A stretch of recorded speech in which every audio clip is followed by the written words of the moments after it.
Bonjour, chers amis. Une vidéo pour parler des rapports humains et des rapports de l'humain avec l'animal. Vous savez que les êtres humains qui sont pourvus d'animaux domestiques se comptent par millions et c'est un nombre qui est sans cesse croissant.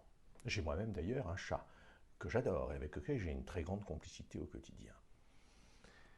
Mais il faut savoir que le rapport avec l'animal, pour l'être humain, peut aussi très souvent être un refuge de ses peurs. Cela peut être un moyen de se préserver de l'être humain. Et pour cause, et pour cause. L'être humain, dans sa capacité immense à vivre son libre arbitre de façon démultipliée, par son verbe, qui n'appartient qu'à lui, par ses capacités de création, sa complexité peut atteindre un degré de perversité, de méchanceté qui lui est propre. Oui, alors si vous avez été blessé, trahi, déçu, abusé par l'être humain, il est tout à fait normal que vous ayez ce refuge sécuritaire auprès des animaux, parce que vous savez bien que l'animal ne pourra jamais, jamais être aussi blessant, douloureux que peut l'être un être humain envers vous. Oui, mais attention. Attention, s'il y a là un moyen de préserver votre vulnérabilité, il y a là aussi une fuite. Et hélas, une façon de vous couper de la transcendance. Alors la transcendance, qu'est-ce que c'est? Eh bien, c'est ce que seuls deux êtres humains en présence peuvent vivre. À l'image des rendez-vous épiques qu'avait Jésus, Sananda, avec Marie de Magdala.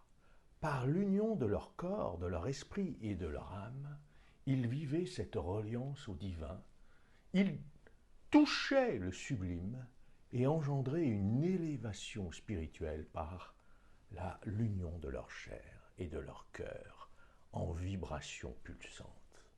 Oh! Oh, quelle belle quête, d'une certaine manière, pour l'être humain que d'accéder à sa transcendance par l'union de l'esprit, de la chair et de l'âme. Cela n'est jamais possible avec un animal.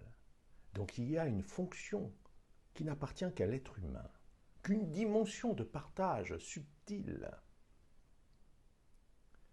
dans l'accueil justement de ce que vous êtes par votre image et ressemblance, qui ne peut se vivre qu'avec l'humain, la reconnaissance profonde de votre nature, l'accueil, le regard, l'écoute, les paroles que peut vous offrir un être humain est unique.